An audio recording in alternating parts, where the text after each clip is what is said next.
SRF Audio. So, Herr Matze, also. Herr Matze! Etwas, was Gesprächsführende, die gut sind in dem, was sie tun, ganz sicher nicht sind, ist eitel. Also ich würde schon sagen, dass ich eitel bin. Wirklich? Ja. Ich würde zum Beispiel nie ein Gespräch führen mit einer Person, die mich überhaupt nicht interessiert. Wobei ich sogar noch weitergehen würde. Ich würde sagen, ich muss die Person mögen. Echt? Du magst jeden Gast bei dir? Erst einmal ja. Ich will mich nicht schlauer darstellen, als ich bin. Ich habe gar keine Lust mehr zu tun, als ob. Es ist so anstrengend. Jetzt gehe ich mal kurz an einer Meta-Ebene und gucke auf uns drauf und denke so, das finde ich jetzt ein cooles Gespräch. Wie sind wir denn jetzt hier hingekommen? Es gibt Gespräche, die fühlen sich an, als verwandelte sich mein Kopf in einen Billardtisch. Eine Gedankenkugel stößt die nächste an, es kullert und rollt im Kopf durcheinander und das Spiel ist so lustvoll, dass ich die Zeit vollkommen vergesse. Solche Gespräche beglücken mich tief.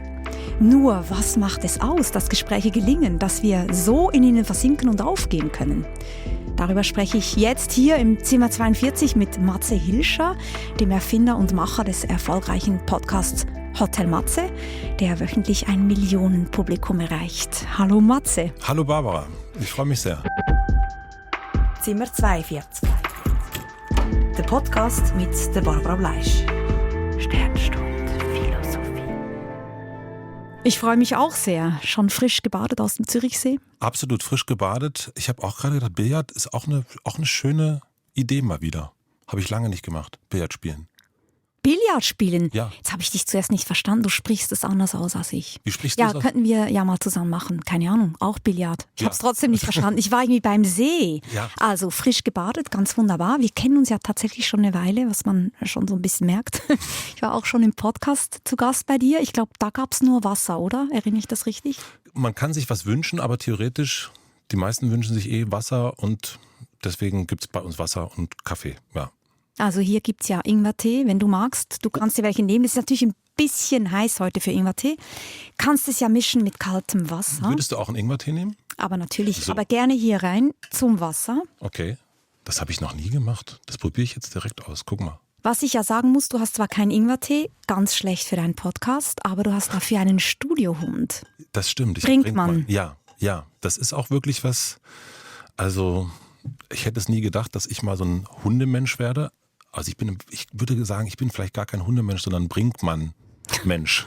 Ja, und der ist hilfreich, finde ich, total, so ein Hunde. So Also Hund im ich Studio. finde den unfassbar süß, der hat mich sofort tiefenentspannt. Aber Ja. gibt es auch Leute, die Angst haben vor dem Hund? Ja, hatte ich neulich. Ich hatte Peter Zumthor bei mir zum Gast und der hat Angst vor Hunden und ich merkte, dass er sich überhaupt nicht entspannte. Und eigentlich ist der Brinkmann ist auch ein Therapiehund, also der hat auch einen Sinn im Hotel Matze, nämlich die Leute auch runterzufahren ein bisschen. Und bei Peter Zumthor merkte ich, der fährt gar nicht runter, sondern ist eher angespannt und dann haben wir ihn dann aus dem Studio. Und dann hat Brinkmann sofort gemerkt, ich muss hier weg. Nee, Brinkmann geht ja vor allen Dingen dann dahin, wo Leute unentspannt sind. Dann denkt er, jetzt muss ich aber echt mal eine richtige Runde drehen. Okay, ich lege mich jetzt auf den Fuß, ich gehe ganz nah ran, ich mache mich ganz süß und lege mich auf den Bauch oder auf den Rücken, dass er mich kraulen kann. Und Herr Zumthor hat sich dazu gar nicht Das hat hinleiten er bei lassen. mir gemacht. Jetzt weiß ich natürlich nicht, ob ich das so interpretieren muss, dass ich sehr unentspannt war, weil der hat sich wirklich sofort auf den Rücken gelegt. Und du hast mir natürlich freundlicherweise auch gesagt, dass das Brinkmann nicht immer macht. Das macht er auch nicht immer, das stimmt. Das beruhigt mich jetzt.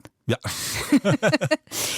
Wir wollen ja über gute Gespräche reden und gute Gespräche müssen ja auch gut anfangen. Wie fandest du jetzt den Einstieg so? Ich bin jetzt nicht in dem Beurteilungsmodus. Das ist schön. Aber du hast ja selber Fragespiele entwickelt. Ich habe eins mitgenommen, was ich sehr mag. Darf ich dich das fragen? 111 Fragen, um uns besser zu verstehen. Und da gibt es auch Einstiegsfragen. Zum Beispiel als Einstiegsfrage empfiehlst du, inwiefern bist du merkwürdig, wofür sollte man dich loben oder bist du eher dafür oder dagegen? Hast du eine Lieblingseinstiegsfrage? Also ich persönlich, also von den dreien oder generell? Generell. Generell, nein, habe ich nicht. Ich finde aber auch die Frage, wie geht's dir, eine sehr gute Einstiegsfrage. Und ich finde jede Frage gut, sowieso, an deren Antwort man wirklich interessiert ist. Also wenn ich die Frage, wie geht's dir und nicht so als Floskel und ich wirklich wissen will, wie es dir geht, dann ist das eine super Einstiegsfrage oder auch eine Ausstiegsfrage. Also pack das gar nicht so sehr rein und denke so, das ist jetzt so und das gehört jetzt hierhin und dahin. Also ich versuche mich davon weitgehend zu lösen, ehrlicherweise. Das finde ich total interessant, weil du jetzt sagst, man muss halt richtig interessiert sein. Das würde ich sagen, ist so eine Bedingung, um überhaupt in ein gutes Gespräch zu kommen. Aber für eine Einstiegsfrage finde ich, wie braucht es noch mehr? Ich fand zum Beispiel interessant, eine Einstiegsfrage bei dir lautet, mit welchem Satz würde deine Biografie beginnen? Das finde ich eine sauschwere Einstiegsfrage. Hier steht Einstieg. Ja, ist eine wirklich sauschwere Einstiegsfrage. Das ist eine sauschlechte Einstiegsfrage, gib's zu. Es ist eine schlechte Einstiegsfrage. Oder? Weil naja, das ist viel zu steil. Das ist doch total hart, wenn der andere dann nichts raushauen kann.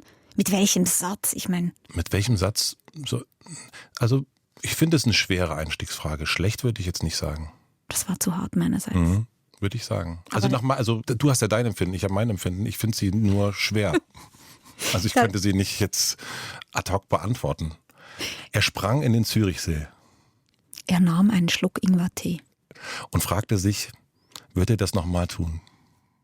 Inmitten des Studios mit den orangefarbenen Würmern. Ja, das finde ich wirklich schön hier, muss ich sagen. Ich finde diese Würmer, die sind hier so Akustikwürmer drin in diesem Studio.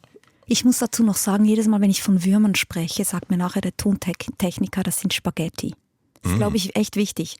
Aber gut, wir blenden die jetzt mal aus. Die Leute können sie auch nicht sehen. Ich könnte ja mal so ein Bild, wir machen nachher ein Bild und posten es, damit die Leute auch die Würmer oder die Spaghetti sehen können. Nochmal zurück zu dieser Einstiegsfrage und die Sache mit der Biografie. Mir fällt immer auf, wenn ich dir zuhöre, dass du eher so der Typ direkt bist. Du fragst gerade heraus. Ich habe immer das Gefühl, ich bin eher Typ tastend, würde ich mal sagen. Ja. Man könnte das auch umschreiben mit dieser abgeschmackten Zeile von Hilde Domin. Dem Wunder leise wie einem Vogel die Hand hinhalten. Ich glaube, das wäre so mein Slogan, um Gespräche zu führen. Was würdest du sagen, hast du auch so ein Bild oder ein Slogan, wie du Gespräche führst? Nee, das habe ich nicht. Also ich habe so eine Leitlinie habe ich nicht. Ich mache mir natürlich Gedanken, wenn ein Gast, also zu einem Gast, der zu mir kommt. Also wir reden jetzt von Gesprächen im Hotel Matze. Es gibt ja nochmal die privaten Gespräche, die würde ich jetzt mal so davon ausklammern.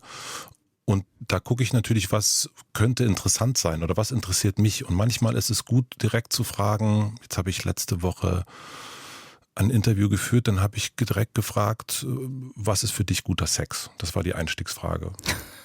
Und das nenne ich mal direkt. Das war direkt und das hat total super funktioniert. Das geht aber nur, weil es eine Gynäkologin war. Ich wollte gerade fragen, war das Peter Zumthor? Das war nicht Peter Zumthor. Ich würde sagen, Peter Zumthor, das wäre eine schwierige Einstiegsfrage, aber ich könnte mir vorstellen, dass ihn das so überrascht hätte, dass er das wahrscheinlich sogar gut beantwortet hätte. Mhm. Ja.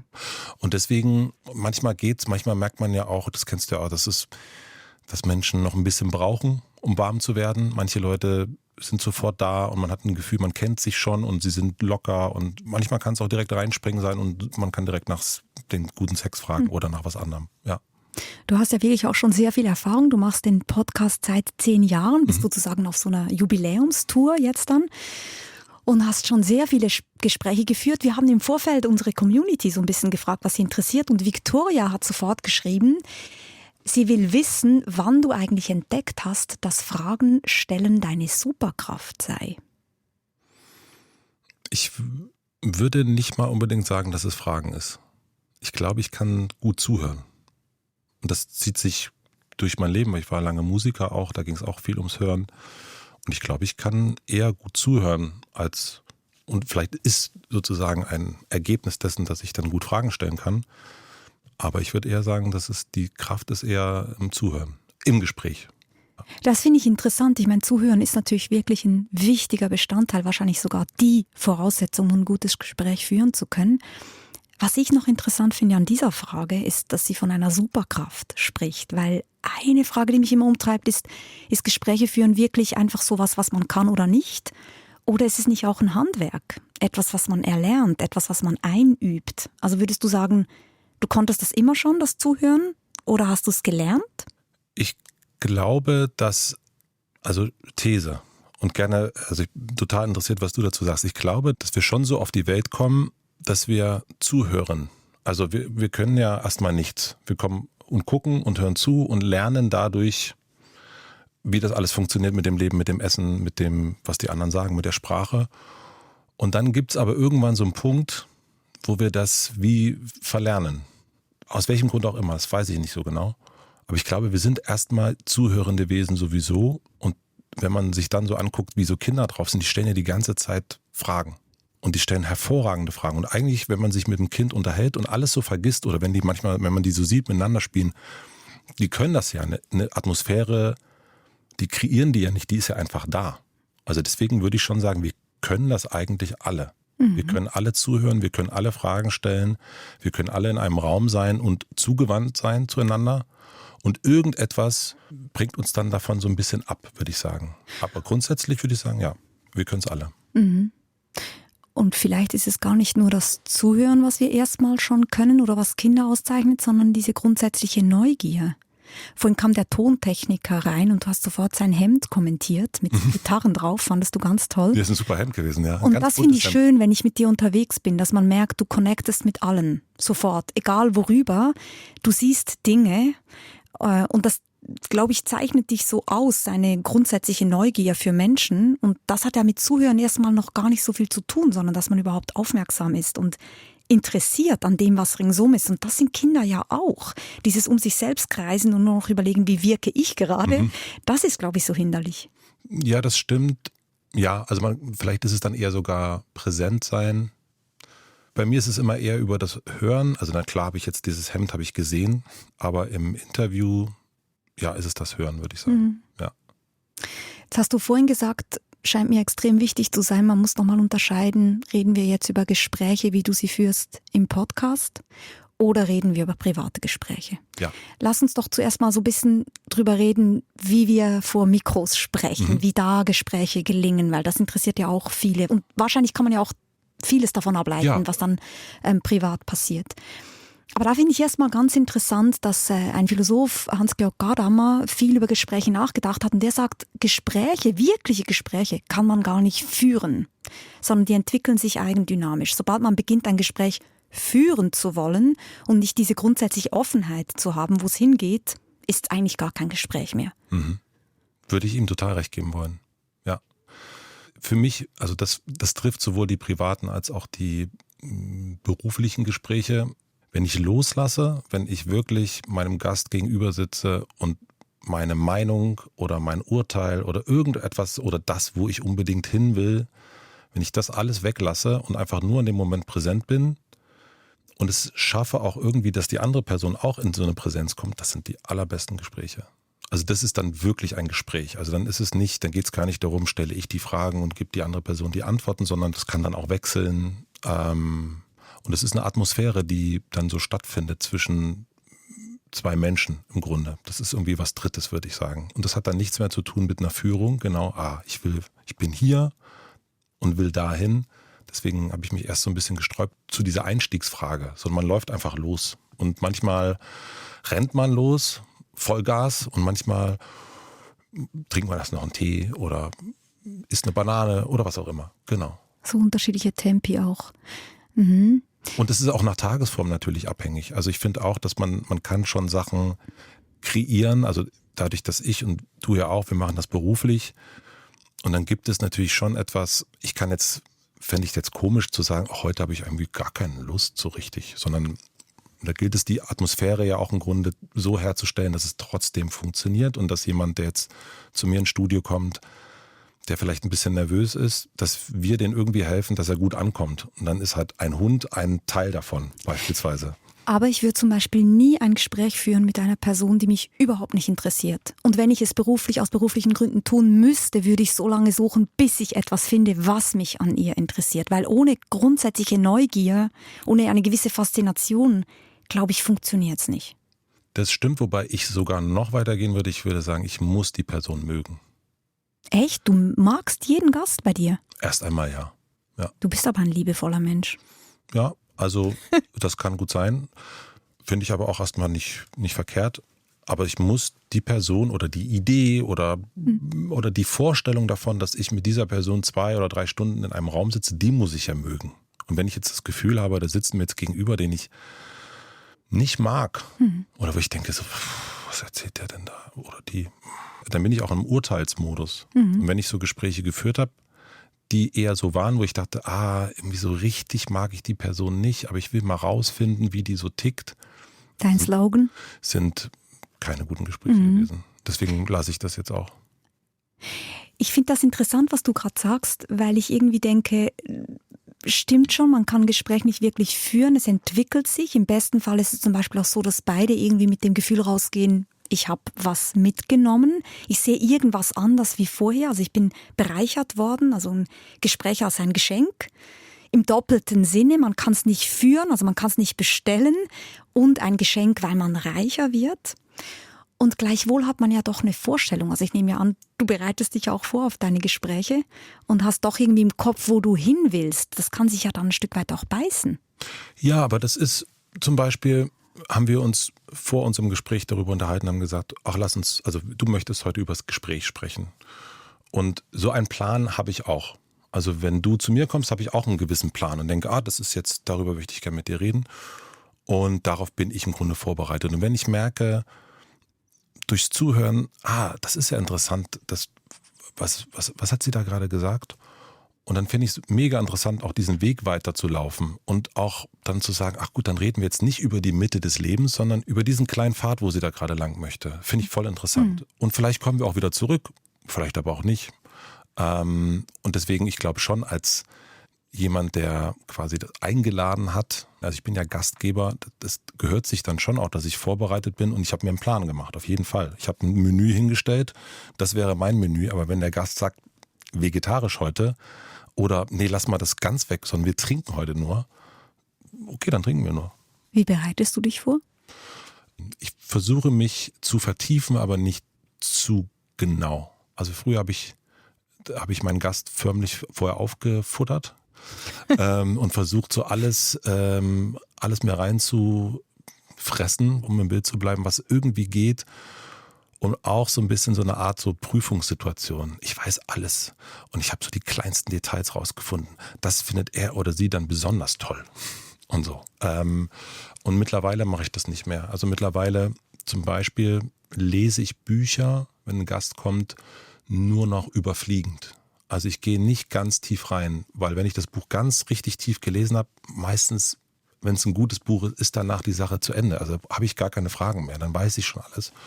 Ich habe ein Dossier, was ich kriege, also ich habe einen Redakteur oder eine Redakteurin, die mich vorbereitet, das sind 30 bis 50 Seiten, die lese ich, dann überfliege ich das Buch, gucke den Film, höre die Platte an, beschäftige mich mit dem Gast und schreibe meine Fragen auf. Meistens ist das so ein Tag. Vorbereitung, manchmal 2, wenn der Gast ein sehr dickes Buch geschrieben hat. Ja.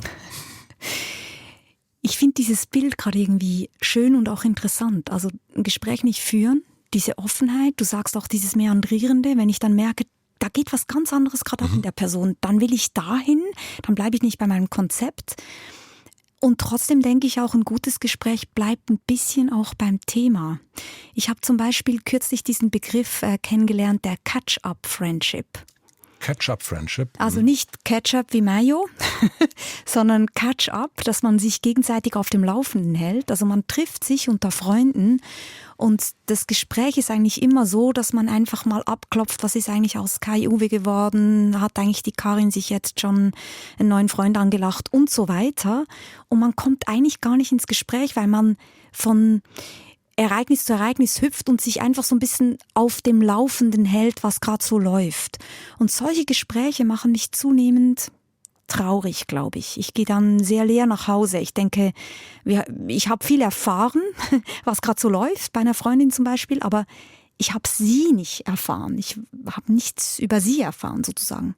Weißt du, was ich meine? Ich weiß das total. Ich habe das bisschen Unglück meines Lebens ist, dass viele meiner Freunde verstreut sind, die leben nicht mehr bei mir. Also die leben in Wien, die leben irgendwo bei Köln und so weiter. Und dann ist das erstmal so, dass man, wenn man sich dann trifft, dann hat man genau das. Und deswegen haben wir dann irgendwann angefangen, dass wir uns über Tage treffen. Also wir sehen uns einfach nicht mehr, sonst hat man sich halt jeden Tag oder zweimal die Woche oder so getroffen. Und jetzt haben wir das dann immer eher, dass wir wandern gehen zusammen oder Fahrrad fahren. Und dann hat man so den ersten Abend, ist dann so der Catch-up, so. Also man sagt was, und dann aber ab dem zweiten Tag fangen so die tiefen Gespräche an. Also so versuchen wir das eben nicht, dass man sich so anruft, wie so die Eltern anrufen, was ist denn jetzt damit und damit und damit, sondern ich finde das genauso wie du, wenn man sich einfach nur noch so auf dem Laufenden hält, läuft man ja einfach miteinander so und sind, läufst du? Ja, läuft. Aber das sind nämlich gar keine Neues. Gespräche. Nee. Das sind keine Gespräche. Aber Updates. mit wie vielen, ja genau, aber mit wie vielen Leuten kannst du das machen? Oder hast du so viel Urlaub? Also erstmal, ich bin ja Freiberufler. Nein, ich habe eine Handvoll, also ich würde sagen wirklich 5 Freunde und da kann man das schon machen, ja. Aber darf ich noch mal kurz was zurückfragen? Weil du hast erst gesagt, du findest Gespräche interessanter, wenn sie bei einem Thema bleiben und bist dann zu Catch-up gekommen. Was meinst du mit einem Thema? Ich finde einfach, ein Gespräch hat schon was damit zu tun, dass es sich eigentlich in die Tiefe zwirbelt und Aber nicht zu so einem ausfranst. Manchmal kommt man natürlich, wenn man in die Tiefe geht, wie so eine Tiefenbohrung, kommt man vielleicht zu einem neuen Bodenschatz, sage ich jetzt mal, um beim Bild zu bleiben. Ja. Aber ich finde so dieses an der Oberfläche entlanghoppen, das finde ich nicht interessant. Das finde ich einfach sehr schade. Schon klar, dass man sich mal im Gespräch weiter bewegt und dann ja auch lustigerweise mal sagt, wie sind wir jetzt eigentlich darauf gekommen? Ja. Das finde ich auch sehr, sehr schöne Momente. Aber nur, wenn eben die Brücke besteht und man nicht eben einfach dieses Abklopfen hat. Ja, jetzt verstehe ich, was du meinst, ja. Also das heißt, so ist es ja hier auch. Ne? Du sprichst dann mit einer Schlafforscherin 1 Stunde über Schlaf. Die du mir abgekupfert hast. Ja, super, fantastisch. Ja, unbedingt. Großartig. Christina Blume, ja. Christina Blume, wunderbar. Habe ich hier gehört und dachte, ich habe noch so viele Fragen. Und das ist ja das Schöne an unserem Beruf, dass wir sagen können, na dann fragen wir doch mal. Und ich finde dann auch mit ihr über Schlaf zu sprechen natürlich auch mega interessant.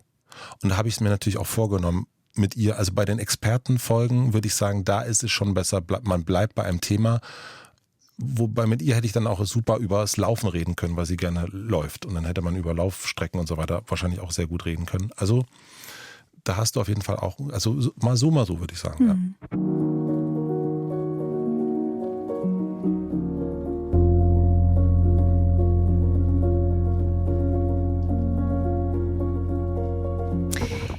Wenn wir so drüber sprechen, was macht ein Gespräch zu einem guten Gespräch? Welche Ingredienzen braucht es? Hatten wir jetzt ja schon ein paar. Dann hast du gesagt, zuhören, würde ich sofort auch sagen, extrem wichtig. Da gibt es so ein schönes Zitat von Plutarch, dem antiken Philosophen, der quasi wirklich sagt, der Zuhörer ist sozusagen das Wichtigste für den guten Sprecher. Also du kannst eigentlich nur gut sprechen, wenn du einen guten Zuhörer hast. Ich finde, das stimmt.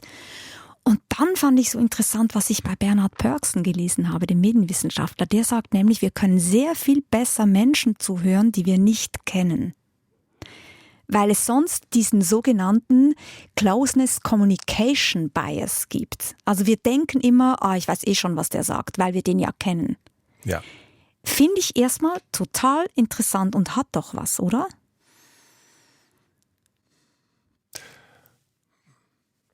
Vielleicht bei Eltern würde ich sagen, stimmt, aber man kann das Ganze auch versuchen, auf eine andere Ebene zu bringen. Also das haben meine Eltern und ich dann irgendwann gemacht, dass man nicht so dieses innere Augenrollen so ein bisschen hat. Also ihr tut das, wärt ihr Fremde? Nein, also wir sagen, ist ja witzig, dass du das jetzt sagst. So, also das sagst du immer an dieser Stelle, lustigerweise. Lass uns mal was anderes nehmen. So, und ich glaube, da muss man sich dann irgendwie vielleicht einfach selber überprüfen. Also ich würde sagen, das stimmt, aber wenn ich das Gefühl habe, dass das auf meine Beziehung zu meiner Frau beispielsweise zutrifft, dann gilt es aber schon mal zu gucken, okay, warum höre ich ihr nicht mehr richtig zu? Warum denke ich jetzt, dass sie das so und so macht? Also alle Leute, die mich näher kennen, wissen, dass ich Annahmen überhaupt nicht mag, wenn man so Annahmen hat. Also wenn man so Sätze vervollständigt und denkt, die Nachricht hat er oder sie doch so und so gemeint und so weiter. Und wenn ich so eine Annahme habe, das ist ja sowas, dann gilt es, diese Annahme erstmal bei mir zu bearbeiten und irgendwie wegzuschieben. Und das ist natürlich bei Leuten, die man schon ganz lange kennt, wie beispielsweise die eigenen Eltern, ist es natürlich schwer. Aber es finde ich eine wunderschöne Aufgabe zu versuchen, nicht in diesem, wie hat er es genannt? Closeness Communication Bias. Ja, dass man wenn man den merkt bei sich, dass man sagt, alles klar, das ist jetzt in dir drin, das ist deine Brille, die du jetzt wieder aufsetzt. Komm, schieb die mal weg und sag vielleicht auch, dass du gerade diese Brille auf hast und will das Gegenüber, dass du diese Brille auf hast.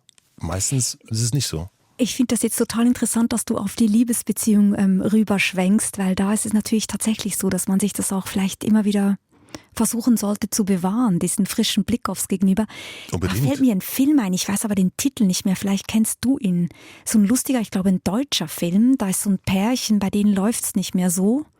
Und dann kriegen sie in der Paartherapie die Aufgabe, dass er sozusagen als Nachbar von oben kommen soll und fragen, habt ihr eigentlich noch Zucker? Und sie macht dann die Türe auf und die Idee ist dann so, er ist wie so ein Fremder und dann entflammt das Ganze wieder.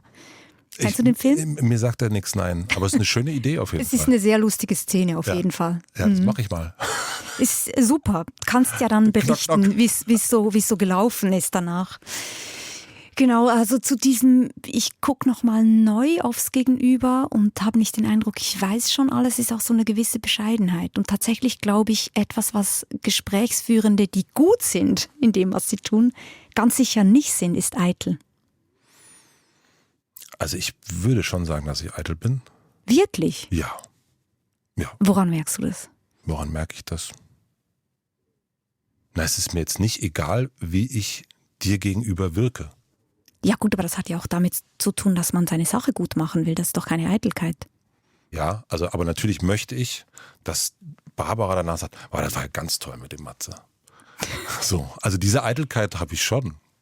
Kommt vielleicht drauf an, was man unter Eitelkeit versteht, aber ich meine mehr so dieses grundsätzliche Gefühl, ich weiß eh schon, wie es hier läuft. Ich weiß eh schon, was du sagen wirst. Das würde ich sagen, ist Arroganz, oder? Vielleicht hast du recht. Mhm. Das verträgt sich auf jeden Fall extrem schlecht und ich habe dir eine Postkarte mitgebracht zu diesem Thema. Oder bin ich gespannt? Hier kommt die philosophische Postkarte für dich. Natürlich weiß ich, dass ich manchmal doof bin. Ich bin ja nicht blöd. Ja, wunderbar. Wunderbar. Also ich weiß auf jeden Fall, dass ich manchmal sehr doof bin. Ich finde eben zu wissen, Mag dass man manchmal total. doof ist, das ist total wichtig, wenn man so einen Beruf hat wie wir. Manchmal ist man begriffsstutzig, manchmal ist man irgendwie, keine Ahnung, man verrennt sich und man versteht auch nicht alles. Also eben diese grundsätzliche Bereitschaft, rückzufragen und wirklich wissen zu wollen, was das Gegenüber meint und nicht den Eindruck zu haben, ich weiß ja eh, vollcheckermäßig. Nein, das würde ja quasi, also unseren Beruf auf jeden Fall ja komplett, da werden wir sagen, ja, die dümmste Berufswahl aller Zeiten, die wir haben, wenn das so wäre. Also das ist ja, nee, also es braucht, also dieses, und das finde ich das Allerschönste an unserem Beruf, meistens kriege ich also immer wieder eine Frage, gehen dir nicht langsam die Gäste aus? Und ich denke immer so, nee, also das Problem ist, mir geht die Zeit aus, weil je länger ich das mache, desto mehr Menschen möchte ich sprechen. Also das ist, je mehr man doch mit Menschen spricht, desto mehr weiß man ja, oh, das weiß ich alles gar nicht. Was ist denn das bitte? Hä? Davon habe ich ja noch nie gehört. Aha, ach, ja, mit dem muss ich auch, und mit der auch noch. Aha, oh scheiße, wir haben ja nur noch. Also das ist, also das wird immer mehr eigentlich. Und wenn man das nicht hätte, wenn man mal denkt, ja, weiß ich ja wohl, wie es mit dem Schlaf funktioniert, Frau Blume. Ja, da wird das nichts. Wird nichts. Hast du nie irgendwie, denkst du sowas wie, jetzt sind 10 Jahre rum, ich mach's noch 5 oder mach's noch 10, denkst du so, kann ich locker noch 40? Nö, ich habe so für mich, also es gibt ein Enddatum für Hotel Matze und dann gibt es nochmal eine Zugabe, wenn ich das möchte. Und auch Wie, vielleicht es gibt Menschen. ein Enddatum? Ja. Dann wird das Hotel abgerissen oder was? Nö, mal gucken, was dann passiert. Aber ich mache 1000 Folgen. Das hast du für dich entschieden? Ja, 1000 Folgen. Und wenn ich dann noch gut finde und das vielleicht auch noch jemand zuhört, dann mache ich nochmal 111 und dann ist Schluss. Ja. Wie die 111 Fragen. Ja, 1111 dann, genau. Oder halt 1000. Wie interessant, hast du das irgendwo für dich festgehalten? Oder Ja, also ich wie lasse so wie ein jetzt- Testament oder was? Naja, also ich werde ja nicht dann wahrscheinlich ausgewiesen werden, außer ich darf dann in der Schweiz leben, dann mache ich das auf jeden Fall, mache ich es dann weiter. Aber nee, ich finde das gut, dass man das so, also mich hat das am Anfang getragen, dass ich mir vorgenommen habe, als ich das angefangen habe mit Hotel Matze, ich mache 10 Folgen, egal was passiert. Weil es ist ja erstmal komisch, sich irgendwie so vor dem Mikro zu setzen, Fragen zu stellen, macht mir das Spaß, dann sagen Leute, du kannst das ja gar nicht so lang, blablabla, und dass man es einfach weitermacht. Und ich finde aber auch, dass es total wichtig ist, irgendwann auch aufzuhören und nicht zu glauben, man müsste das jetzt ewig machen. Und dann dadurch, dass es für mich so ein, ich weiß, es gibt jetzt noch, keine Ahnung, 600 Folgen irgendwas.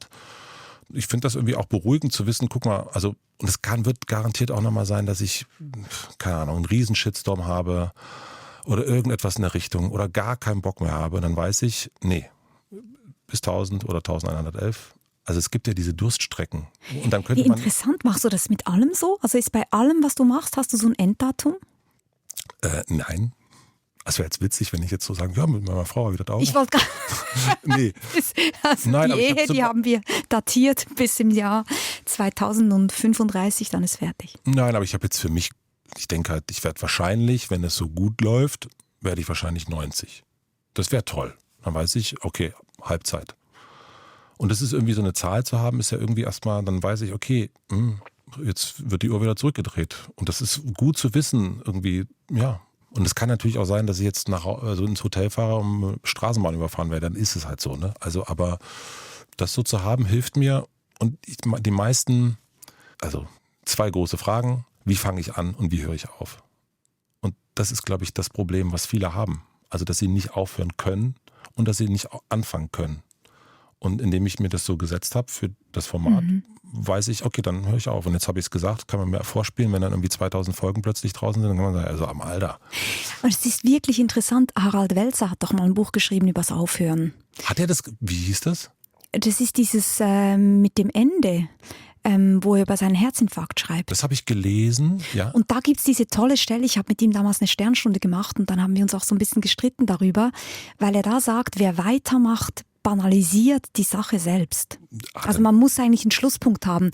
Ja. Das fand ich... Punkt, da hat er ein Ausrufezeichen, da sage ich, sehr gut Harald Welzer. I love him.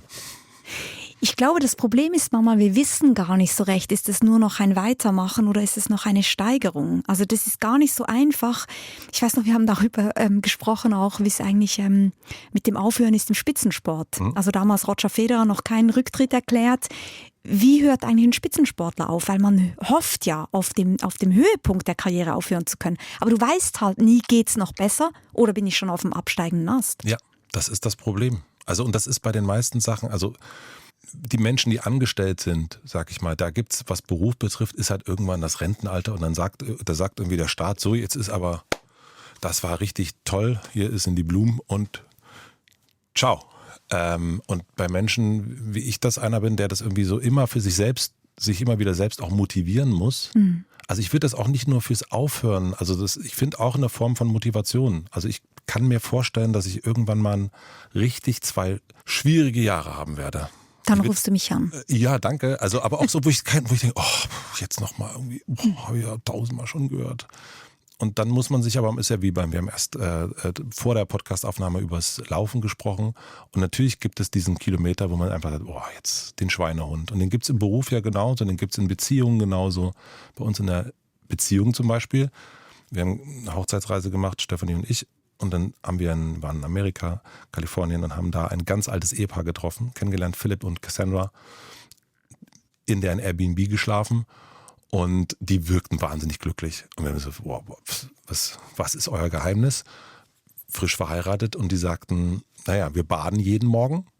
Zusammen, Jeden Morgen und Divorce is not an option. Also Scheidung ist keine Option.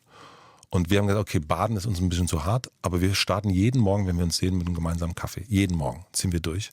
Und für uns gilt dieser Satz, Scheidung ist keine Option.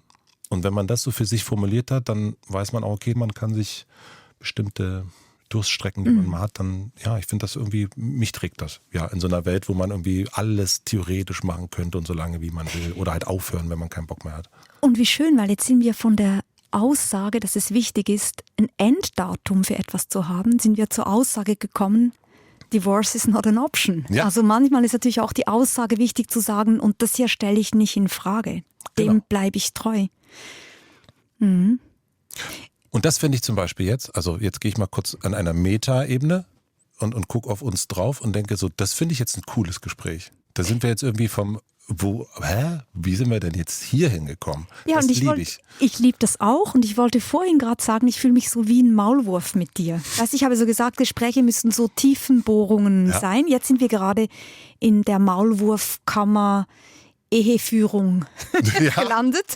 Und das ist ja schön, wenn man einfach so weiterkommt und weil es halt diese Neugier sozusagen von der Neugier ausgelöst ist, weil ich natürlich jetzt wissen wollte, wie das ist mit dem Aufhören, weil ich mich das ja oft auch selbst frage. Ich mache ja auch schon sehr lange öffentlich Gespräche und frage mich manchmal auch, wie komme ich hier eigentlich wieder raus? Oder gibt es irgendwann eine Zeit, wo man aufhören sollte, in diesem Sinne von, man banalisiert etwas, wenn man immer weitermacht?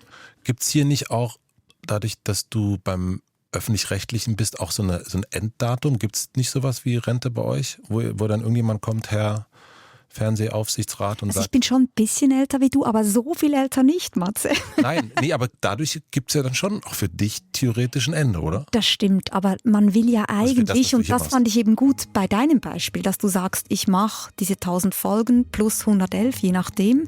Man will das ja selber festsetzen. Man will ja eben nicht von außen her das Gefühl haben, okay, ich laufe jetzt Marathon, bis meine Knie nicht mehr können, sondern vielleicht eher sowas wie, ich laufe 10 Marathon, dann reicht's.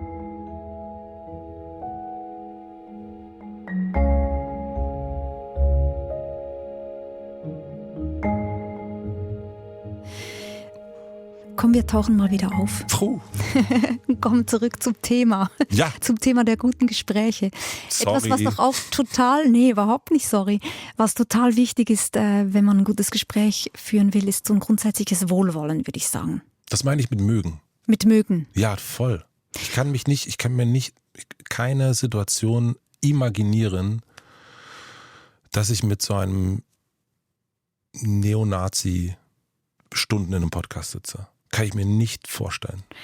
Also dieses Beispiel wird ja jetzt gerade sehr viel diskutiert mit diesem Unscripted Podcast. Da war ja der Björn Höcke, der als rechtsextrem eingestuft ist, der war ja in diesem Ben Bernd Podcast und da gab es ja einen Riesenaufschrei, weil er ungefähr 5 Stunden lang, knappe 5 Stunden sein Weltbild da verteidigen konnte. Insgesamt auch so Thesen wie Deutschland ist eine Demokratiesimulation und solche Dinge.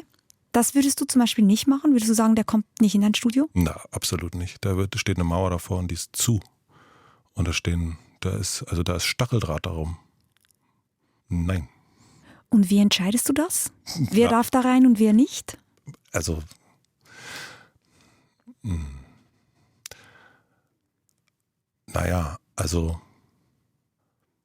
ein Rechtsextremer darf da nicht rein. Ja. Und diese Vorstellung, weil dein Slogan ja ist, du willst rausfinden, wie Menschen so ticken, das mal deutlich zu machen, nachzuzeichnen, wie die so ticken und sie kritisch zu befragen, ist das für dich keine Option?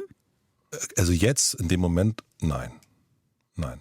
Weil ich glaube dann schon auch, dass wir haben uns vorher, du hast gesagt, du möchtest mit mir über folgendes Thema sprechen. Dann haben wir eine Intention, die wir miteinander teilen und meine Intention, ich habe dir vorher gesagt, wir machen es uns schön. So, das ist meine Intention. Und ob das jetzt Leute da draußen auch schön finden oder nicht, das ist mir erstmal wirklich wurscht. So. Und ob das jetzt 5 hören oder 10.000 oder also ich freue mich, dass wir uns treffen, dass wir eine schöne Zeit miteinander haben. Und ich habe nicht das Gefühl, dass du mich benutzt. Und ich habe auch nicht das Gefühl, dass ich dich jetzt benutze. Und da sind wir klar in der Intention. Und ich habe nicht das Gefühl, dass wenn jetzt Bernd Höcke zu mir kommen würde, dass die Intention einfach mal ist, ja, soll der mal rausfinden, wie ich wirklich so ticke. Das glaube ich nicht. Nee. Und ich habe auch keine Lust, mich mit dem auseinanderzusetzen, stundenlang dem zuzuhören. Also der benutzt dich als Plattform so. Natürlich, ja. Vollkommen klar. Also es gibt ein wunderbares Interview mit Oprah Winfrey. Die hat den Ku Klux Klan irgendwann mal interviewt. Und ihr ist es in der Sendung aufgefallen. Und sie dachte auch, ja gut, dann mal kritische Fragen und so weiter und mal gucken, wie die so ticken. Und hat festgestellt, they don't care. Die nutzen einfach meine Plattform. Und er hat danach umgestellt und gesagt, ich möchte, solche Interviews werde ich nicht mehr führen. Ich habe eine andere Plattform, ich habe eine andere Verantwortung. Ich möchte es gut in der Welt irgendwie amplifizieren. Und das macht man in dem Fall einfach nicht. Also will ich nicht machen. Und man kann eigentlich wiederum sagen, gutes Gespräch, Gelingensbedingung ist, dass man eben bereit ist, dazu zu lernen. Das heißt auch, man ist bereit, ins Studio zu gehen und zu denken, möglicherweise sehe ich nachher alles anders oder einiges anders als vorher. Diese Leute bringen diese Bedingungen, erfüllen die eigentlich nicht. Nein. Weil die einfach ihre Message loswerden wollen. Genau. Und ich kann diese Offenheit gar nicht haben. Also ich kann gar nicht sagen, ach Mensch, erzähl doch mal. Wie geht's dir, lieber Vertrauenslehrer? Also das ist, ich bin, glaube ich, ein entspannter Typ. Aber deine Neugier hat dann Grenzen, oder? Du willst ja gar nicht wissen, wie er zu diesem ganzen Zeugs kommt, sondern du willst es einfach ablehnen können. Ja, ich möchte es ablehnen und ich lehne es einfach ab. Und ich würde jetzt mal sagen, das liegt vor allen Dingen jetzt an mir, weil ich sage, so ich kann das gar nicht. Ich kann das gar nicht leisten, diese Plattform oder diesen Raum zu kreieren. Also ich möchte ja, dass sich jemand öffnen kann und dass jemand irgendwie, dass ich was Neues erfahre und so weiter. Und wenn ich aber die ganze Zeit, hoffentlich sagt er nicht irgendwas, was dann irgendwie, also wenn man so auf Hab 8 die ganze Zeit ist, also könnte ich nicht, nee. Und da unterscheiden wir uns wahrscheinlich dann doch auch wieder, weil ich angestellt bin in einem Sender. Ich bin verpflichtet, journalistisch zu fragen, das heißt Unabhängigkeit zu wahren, kritisch nachzuhaken. Und das musst du ja nicht. Manchmal ist es aber auch etwas, was deine Hörer und Hörerinnen bemängeln. Also viele haben uns im Vorfeld geschrieben, frag doch mal den Matze, warum der nie kritisch fragt. Und möchtest du das wissen oder fragst du das jetzt für dich oder für die Hörer? Ich möchte es auch wissen, glaube ich habe schon eine Antwort, was ganz schlecht ist fürs Gespräch. Nee, erzähl mal. Ich sag dir nachher, was mir durch den Kopf geht. Also ich versuche nicht in Kategorien wie kritisch oder unkritisch zu denken. Also ich setze nicht da hin und denke dann, also das muss ich doch mal kritisch hinterfragen. Das ist nicht eine Kategorie, in der ich unterwegs bin. Also meine Kategorie ist, es ist meine Frage. Interessiere ich mich dafür? Ist das etwas, was ich widersprüchlich finde oder interessant finde? Und immer dann, wenn ich kritische Fragen für das Publikum gestellt habe, also weil ich dann mehr gemocht werden will, weil ich dann ach guck mal, jetzt ist er kritisch, der ist ja immer so unkritisch, aber jetzt hat das doch, waren das nie gute Gespräche. Also die haben mir einfach überhaupt nicht gefallen. Also ich habe danach gedacht, ich habe auch gar nichts Neues erfahren. Ich war jetzt irgendwie kritisch. Ich habe zum Beispiel Markus Söder interviewt, den ich jetzt irgendwie interessant finde, der mich triggert. Und ich wollte herausfinden, warum triggert er mich eigentlich? Er kann mich ja eigentlich nur triggern, weil irgendwas in mir auch sich irgendwie spiegelt. So. Und ich habe aber gemerkt, ich war gar nicht ich selbst. Wenn man das Interview hört, wird man sehr viele aber auf meiner Seite merken. Und das war kein Gespräch. Der hat natürlich dann irgendwie denkt sich, ja gut, den lasse ich abtropfen wie eine Ente das Wasser. Es ist mir doch scheißegal. Und dann entsteht nichts. Und dann bin ich kritisch für irgendjemanden, aber nicht für mich selber. Und es wäre wahnsinnig interessant gewesen, wahrscheinlich mit dem einfach 1,5 Stunden über die Beatles zu sprechen. Ich hätte wahrscheinlich mehr über ihn erfahren. Aber ich dachte, ich muss über seine Widersprüche und warum basht er immer die Grünen und so weiter, habe ich für andere gefragt, aber nicht für mich. Und deswegen ist das kein gutes Gespräch gewesen. Ich denke gerade, ich habe Lust, mit dir ein bisschen Spiel zu spielen. Oh. Mit den 111 Fragen. Bist du einverstanden? Machen wir so ein bisschen eine schnelle Runde? Schnelle Runde. Schnelle Runde. Matze, was machst du komplizierter, als es eigentlich sein müsste?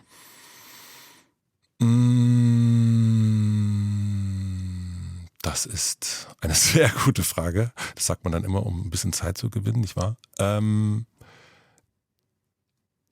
Tagesplanung fällt mir zuerst ein, mache ich manchmal ein bisschen zu kompliziert. Aber ansonsten bin ich wirklich ein Mensch, der versucht, so wenig wie möglich kompliziert zu sein und Dinge kompliziert zu machen. Schön. Ist wahrscheinlich einfach, mit dir zusammenzuleben. Ich hoffe, aber ich suche, meine Freundinnen, engen Menschen, das sind alles sehr, sehr unkomplizierte Menschen. Ja. Könntest du mit einer Person zusammen sein, die bedeutend intelligenter ist als du? Also, ich würde sagen, das hört sich jetzt ein bisschen schleimig an, aber ich würde sagen, dann, also an bestimmten Stellen und nicht gerade wenigen, bin ich das. Ich finde es eben ehrlich gesagt ein bisschen eine Fangfrage, weil diese Antwort, die du gerade gegeben hast, muss man doch geben. Nee, ich kann, das Spiel ist ja so gedacht, dass man jetzt wirklich, dann redet man eigentlich eine Stunde darüber, ja. Genau. Also deswegen, du willst ja eine schnelle Runde. Missbrauch des Spieles eigentlich. Nein, du willst ja eine schnelle Runde, deswegen glaube ich. Reicht das jetzt auch? Also ja. Wie hat dein Aussehen beeinflusst, wer du heute bist?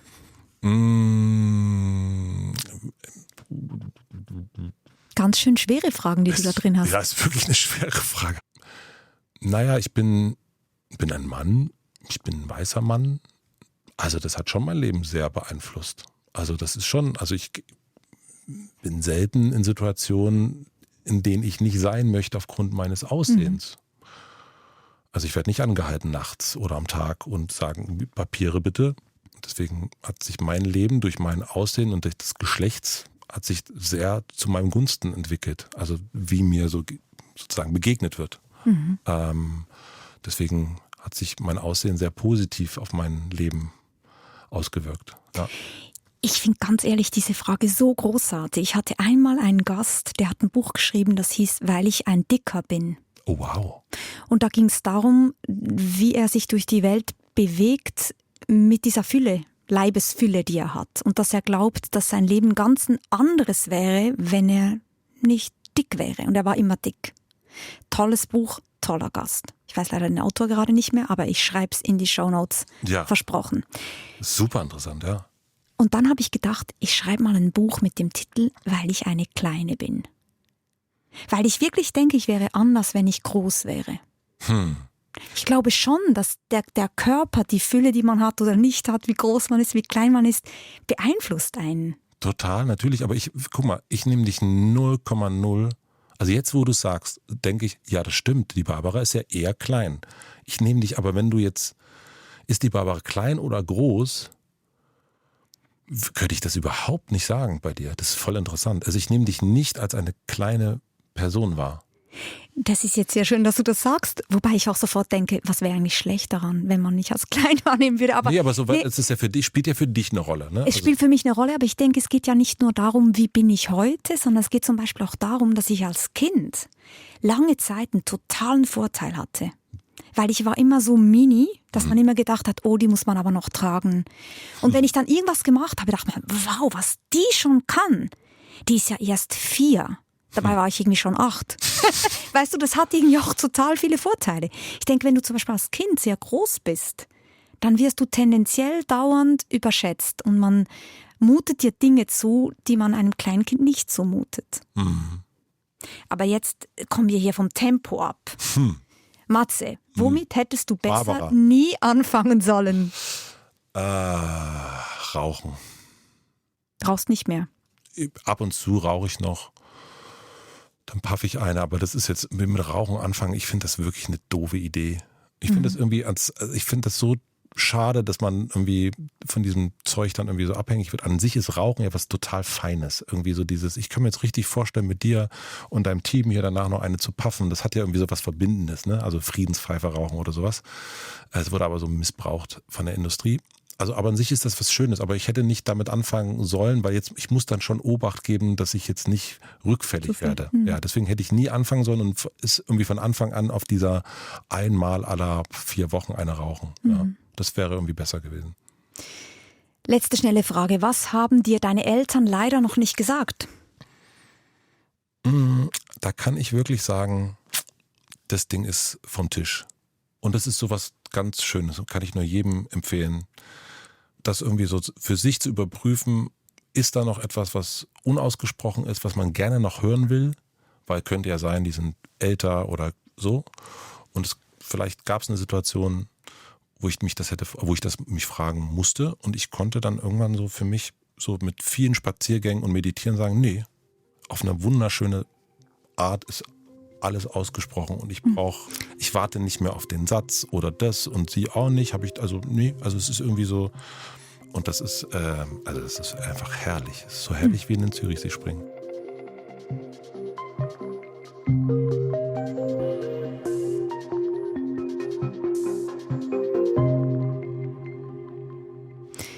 Ich komme gleich auf dieses Thema zurück. Ich muss kurz einen Maulwurf-Tiefenbohrung machen, weil du jetzt gesagt hast, meditieren.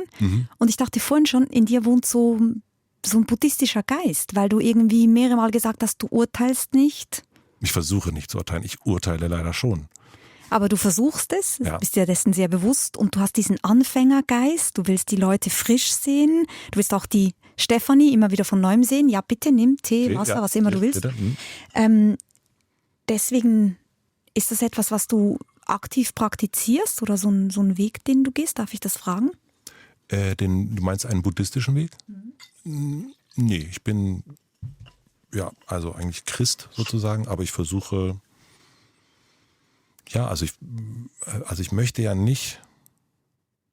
also gerne nicht beurteilt werden. Finde ich super, wenn ich nicht beurteilt werde. Sowohl im Guten wie im Schlechten. Finde ich ganz wunderbar. Und dann nehme ich mal stark an, dass das für andere auch besser ist, wenn man sie nicht beurteilt. Also weil für mich fühlt sich das total gut an, wenn ich nicht das Gefühl habe, mich guckt jemand an und beurteilt mich so und denkt so, was hat der denn da für ein T-Shirt an oder so, sondern einfach denkt, Mensch. Und ja, das finde ich irgendwie, also ja, und so ist es ja immer dieses, wie heißt das Sprichwort, wie man es in den Wald hineinruft, schallt es hinaus, und so versuche ich. Das Echo, ja. Ja, also ich versuche, das, was sich für mich selber irgendwie richtig und gut anfühlt, das versuche ich natürlich auch, weil sonst wäre es ja richtig bescheuert. Wenn man denkt, das finde ich jetzt lustig, dass du das sagst mit dem Wald und dem Echo, weil Friedrich Nietzsche sagt mal, er geht so gerne in den Wald, weil der Wald, die Natur hat keine Meinung von ihm. Wunderbar. Das steht in deinem Buch drin, kann das sein? Ja, ich glaube. Ja, es ist wunderschön, aber es stimmt auch. Ich liebe auch, es wirklich in den Wald zu gehen. Ich glaube auch weil ich den Satz da bei dir gelesen habe. Ja, also das ist, ich finde das super. Ich finde das auf jeden Fall schön, dass du sowas darin Buddhistisches hast, dieses Anfängergeist und nicht beurteilen wollen. Aber wir waren bei dieser Frage mit den Eltern und diesem Bereinigen. Da wollte ich nämlich mit dir noch darüber sprechen, wie viel private Fragen sind eigentlich erlaubt in so einem Gespräch, wenn man es jetzt in der Öffentlichkeit führt. Also, das ist ja eine Frage von, wie sehr ist man auch als Gastgeber, als Gastgeberin verantwortlich für den Menschen, der einen da gegenüber sitzt. Und dann gibt es vielleicht auch, also wir sind beides Menschen, die das das ist unser Beruf. Wir machen das seit sehr, sehr langer Zeit. Und ich glaube, wir haben auch Handwerkszeug, relativ schnell dahin zu kommen, wo jemand privat werden könnte. Und ich finde, dass wir da auch eine Verantwortung haben. Und ich glaube, man kann dann eben gucken, kann eine Frage stellen und kann aber auch sagen, ich versuche das eigentlich, das Spiel heißt ja, darf ich dich das fragen? Also ich versuche dann schon in solchen Momenten, wo ich merke, okay, jetzt geht es in einen Bereich rein, der ist vielleicht zu privat, aber ich möchte es bitte der anderen Person entscheiden lassen und nochmal eine Möglichkeit zu sagen, ja stimmt, das ist mir jetzt zu privat, das möchte ich jetzt nicht. Also das ist wie so ein Hinweis, ich kann übrigens Karate, möchtest du wirklich jetzt kämpfen? Und das finde ich wichtig. Ich finde es so interessant, weil diese Frage, darf ich dich das fragen, die ist ja schon irgendwie freundlich und gleichzeitig, wenn man dann sagt nein, hat man ja eigentlich auch schon zu viel gesagt. Also, nein, also ich kann ein Beispiel geben. Gerne. Benno Fürmann, es ist auch direkt so im Gespräch drin und nicht geschnitten, deswegen kann ich das auch so erzählen, hat in seinem Buch was sehr Privates reingeschrieben. Und ich habe gedacht, okay, dazu möchte ich gerne etwas mehr wissen. Und habe es ihm genau so gesagt. Darf ich dich das fragen? Du hast das da reingeschrieben. Und dann sagt er, ich habe genau das reingeschrieben, was ich sagen wollte dazu. Und mehr möchte ich dazu nicht sagen. Vielen Dank, dass du gefragt hast. Aber hier ist Schluss, sozusagen. Und das fand ich super. Und dann weiß man, okay, oder ich weiß, das ist sozusagen eine Tür, die kann ich, wenn ich möchte, ohne Mikro vielleicht nochmal fragen oder so. Aber hier nicht. Und Peter Zumthor, über den wir auch kurz gesprochen haben, der hat seine Frau Anfang des Jahres verloren. Und erwähnte das so in so einem kleinen Satz. Und dann habe ich danach irgendwann gesagt, während des Gesprächs, darf ich dazu noch was fragen? Ich weiß nicht, ob das zu privat ist. Und dann hat er dazu erzählt. Und das finde ich dann aber auch wichtig, das vorher zu sagen. Vorher da irgendwie so ein bisschen so und hätte er gesagt, nein, kann ich das total nachvollziehen. Aber es gilt so ein bisschen zu sagen, klar, wir haben jetzt hier eine schöne Atmosphäre, du bist ins Reden gekommen, macht Spaß mit mir oder mit dir. Und dann den Hinweis zu geben, guck mal übrigens, jetzt wird's privat, möchtest du das überhaupt? Finde ich, hat was mit Gastgeberin zu tun. Also natürlich ist es super interessant, dass der jetzt das erzählt, aber dem halt so auch zu widerstehen, weil ich möchte ja nicht irgendwie etwas, dass das dann draußen ist und die Person schämt sich danach und sagt, das war jetzt aber, für mich irgendwie. Man muss es halten können. Das ist für mich auch so ein Bild. Ich finde, wenn ich ein Gespräch führe und ich weiß, das ist jetzt irgendwie aufgezeichnet, ich muss immer das Gefühl haben, ich halte das Gespräch. Ich lasse es nicht auf den Boden fallen. Ich halte das. Ich halte diesen Raum, damit alles, was da reinkommt, seinen Platz hat. Und das braucht irgendwie eine gewisse Anstrengung und immer auch so zwei Ebenen, ganz nahe beim Gast zu sein und gleichzeitig so ein bisschen eben diesen Außenblick zu haben, ist das noch drin im Becken so? Ist oder schwappt das gerade über? Also das kann ja selbst, also wir haben erst über dieses Benutzen gesprochen und dass Menschen, Politiker oder Politikerinnen oder wer auch immer, eine Plattform nutzen oder benutzen könnten oder einen benutzen könnten. Das Gleiche gilt ja aber auch genauso andersrum. Ich möchte ja auch nicht, dass jemand mir sagt, jetzt hat er oder sie mich benutzt. Dass das passiert. Also das darf ja auch nicht sein. Ganz genau, da hat man genau diese Verantwortung. Du hast mal in einem Interview aber so lustig gesagt, du findest, Fremde darf man eigentlich alles fragen. Aber hast du beschrieben, dass du in einem Zug saßest, da war irgendwie so lustigerweise ein Philosophieprofessor, und hast du den einfach hardcore gefragt, hatten sie schon mal was mit deiner Studentin? Mhm. Ja. Du grinst jetzt. So ganz zufrieden. Das würde ich nie fragen. Warum nicht? Ja, weil ich immer irgendwie denke, klar, ich sehe den wahrscheinlich nie wieder, aber der Typ hat ja 2 Möglichkeiten. Also entweder er erzählt es dir und dann ist er vielleicht auch fein damit, oder er sagt, ich möchte nichts dazu sagen, und dann ist es trotzdem schon too much information. Ja, das stimmt. Also man zwingt den anderen schon irgendwie in eine Situation rein, die er vielleicht unangenehm findet. Das ist ein guter Punkt. Ich glaube, das hat dann vielleicht was mit einer Intuition zu tun, dass man sich dann in so einem Moment dann, natürlich gibt es Situationen, wo man sagt, also diesem Professor, also den sollte man diese Frage nicht stellen. Aber vielleicht dem ja. Also das hat ja auch was mit einer Art von, im Englischen heißt es read the room, also read the person, klar. Und manchen Philosophieprofessoren kann man, glaube ich, alle Fragen stellen und anderen eben nicht. Und das einzuschätzen, klar. Und natürlich kann es dann, das war aber kein öffentliches Gespräch, sondern in einem Zug, klar kann das Gespräch dann auf den Boden fallen, aber dann kann man ja auch die Scherben wieder alles aufwischen und sagen, sorry, also um Verzeihung bitten. Und zu sagen, doof jetzt, ne? Tut mir voll leid, können Sie das bitte verzeihen? Also, und wenn die andere Person sagt, nö, dann ist es halt so. Ja klar. Dann wechselt man das Abteil. Dann ist das Abteil vielleicht, ja. Aber in den meisten Fällen sind doch irgendwie Leute fein, wenn man das irgendwie dann kurz aufwischt und dann ist es halt ein anderes Thema und bestellt ein neues Getränk. Gibt es oft, dass Leute dir nach dem Gespräch sagen, das war mir zu privat, bitte rausschneiden? Ich wüsste nicht, wann es das letzte Mal passiert wäre. Es ist schon mal passiert, aber ich wüsste gar nicht wann. Und es ist schon manchmal so, dass wir dann nochmal fragen, möchtest du das drin haben? Ja, fein. Ja. Mir ging es ganz kurz so nach meinem Besuch bei dir. Und zwar, weil du mich gefragt hast oder du mir erzählt hast, dass wir was gemeinsam haben, nämlich beide Korsett als Kinder. Ja. Und das ging mir irgendwie total nah. Und als ich da rausgegangen bin, habe ich so gedacht, oh, möchte ich das? Und dann habe ich aber gedacht, es ist ja nichts peinlich daran. Es ist ja keine verbotene Geschichte oder so. Und habe dann auch gemerkt, dass es mich was kostet, mich privat zu zeigen. Und meine Krankheitsgeschichte, sage ich jetzt mal, als Kind, die war bisher nicht Teil meiner Öffentlichkeit. Was kostet dich das? Ist interessant, weil ich habe jetzt auch auf heute hin nochmal drüber nachgedacht. Und im Nachhinein denke ich auch, das war total gut für mich. Das ist jetzt auch keine große Sache. Ich war nicht irgendwie todkrank oder so. Aber darüber zu sprechen, zu beginnen, dass man nicht einfach eine rosige Kindheit hatte, sondern dass es schwierige Dinge gab. Und dass man Schmerzen kennt, dass man Krankheit kennt. Aber ich glaube, dass ich schnell den Eindruck habe, man jammert nicht. Das ist so ein Credo in mir drin. Man beklagt sich nicht, man beißt eher so ein bisschen die Zähne zusammen. Und dass du mich so konfrontiert hast damit, war für mich kurz so ein Moment, der so im Nachhinein dann so nachgeklungen hat. Aber total viele Menschen haben mir dann gesagt, dass sie gerade das auch schön fanden am Gespräch. Ja, man muss natürlich überhaupt nicht, aber ein bisschen was wagen ist natürlich auch interessant. Und in dem Fall ist es ja so, ich kannte es und du halt auch. Und ich lerne nicht so viele Menschen kennen, die auch ein Korsett hatten. Aber es wäre dann zum Beispiel für mich vollkommen okay gewesen, hättest du gesagt, können wir das bitte rausnehmen.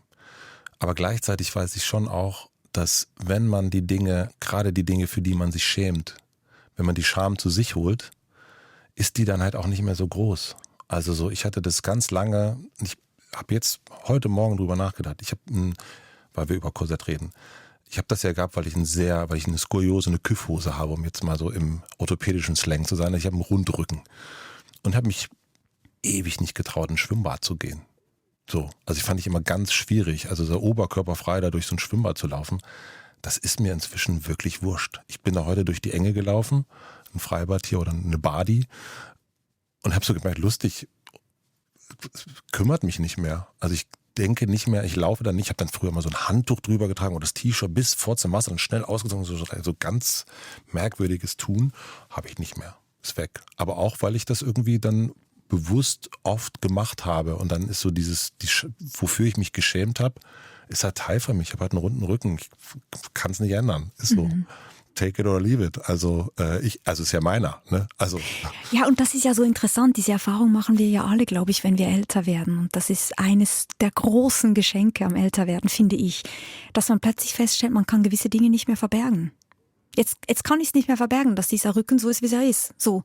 Und plötzlich zu merken, das ist ja gar nicht schlimm. Und sich dann auch zu fragen, und warum nochmal habe ich so viel Energie darauf verwendet, es verbergen zu wollen? Also es ist so eine große Last, die von einem abfällt, wenn man einfach mal dazu steht, was da so alles ist, weil wir alle Dinge haben, für die wir uns blöderweise schämen. Ich würde sogar sagen, nicht ich kann es nicht mehr verbergen, sondern ich will es einfach gar nicht mehr verbergen. Ich will das nicht, ich will mich nicht schlauer darstellen, als ich bin. Die Unzulänglichkeiten, die sind einfach Teil von mir.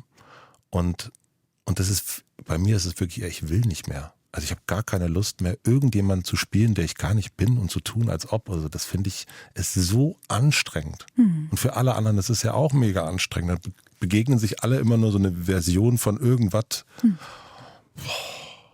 Das ist anstrengend. Und das will ich nicht. Und deswegen ist es eher, ich könnte wahrscheinlich immer noch so ein Handtuch schnell drüber und so, aber ich will da auch irgendwie durch die Enge latschen und mir keine Gedanken machen und habe gemerkt, irgendwie, nachdem ich jetzt 3 Tage ineinander da war, heute Morgen ich habe die anderen Tage nie drüber nachgedacht. Interessant, wäre früher nicht möglich gewesen. Ich gratuliere dir dazu. Danke.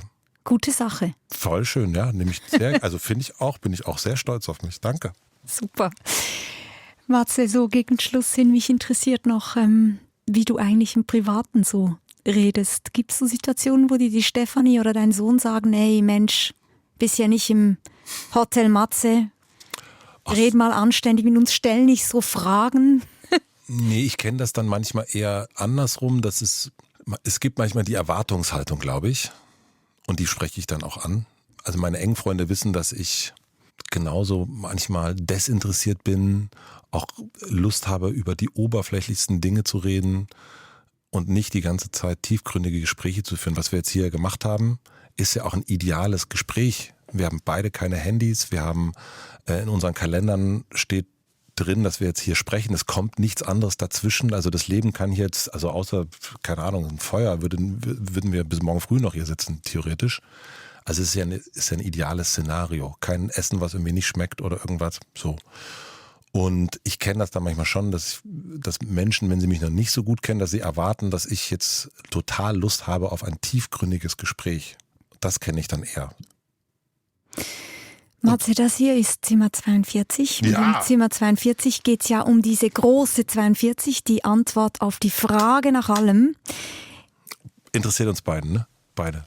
42? Naja, aber die Frage, also Ja. Deine Antwort, die muss jetzt hier noch sein. Liebe. Full stop. Liebe ist die Antwort, ja. Und manchmal kann man es natürlich nicht, ist auch klar.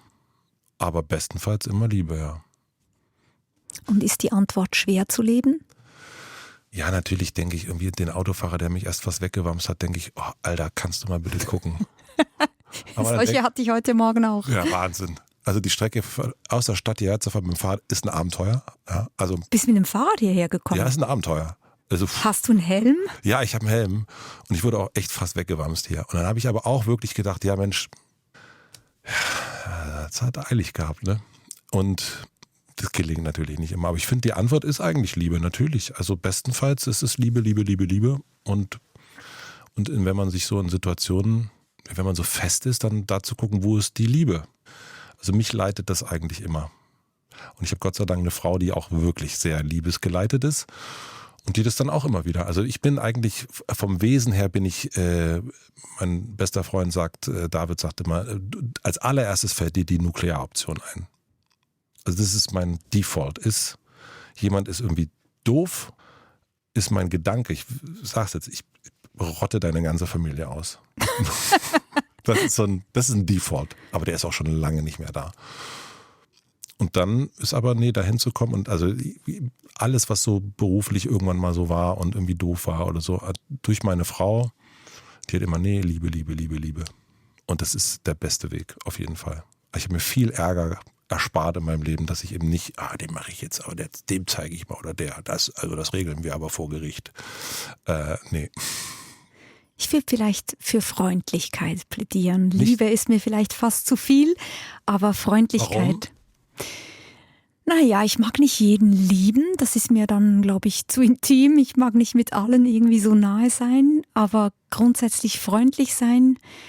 Vielleicht reicht das ja auch schon. Vielleicht ist es Teil der Liebe, keine Ahnung. Aber ich nehme deine Antwort gerne an. Liebe. Liebe ist die Antwort. Man muss ja nicht einen Menschen komplett annehmen. Ich finde nicht, dass es darum geht. Es gibt ja auch Teile, wo ich sagen würde, das möchte ich, also das, nee. Aber ich würde sagen, dass jeder Mensch etwas in sich trägt, was liebenswert ist.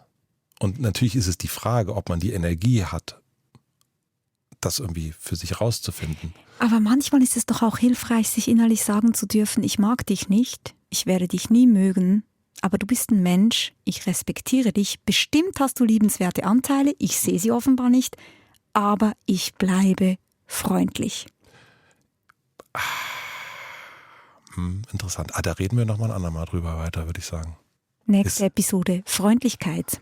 Ja. Matze, ich danke dir sehr für dieses Gespräch. Danke dir. Es war wirklich ein Gespräch. Freut mich sehr. Dankeschön. Ich danke dir. Zimmer 42. Ja, danke auch euch. Und wenn ihr das Gespräch mögt, dann teilt es und abonniert unseren Kanal und schickt natürlich immer gern Postkarten und Gästevorschläge. Alle Adressen findet ihr in den Shownotes. In 2 Wochen kommen wir einem eurer Wünsche nach. Nach unserer Folge übers Schlafen mit Christina Blume, die ja auch im Hotel Matze war, wolltet ihr, dass wir mal übers Träumen reden. Und genau das tun wir und fragen, warum träumen wir und welche Botschaft verbirgt sich hinter dem nächtlichen Kopfkino? Schickt uns eure Träume. Ich frage dann den Wissenschaftler Benjamin Stucki, wie er eure wilden Geschichten deutet. Und bis dann, ja, kannst reinhören. Bis dann, bleibt im Gespräch, Kragen hoch, weiter stapfen und vor allem, hebt euch Sorge. Mensch, Matze. Mensch. Schön mit dir. Babsi. Es ist schön mit dir. Das war schön. Das war ein Podcast von SRF. Produziert im Auftrag der SRG.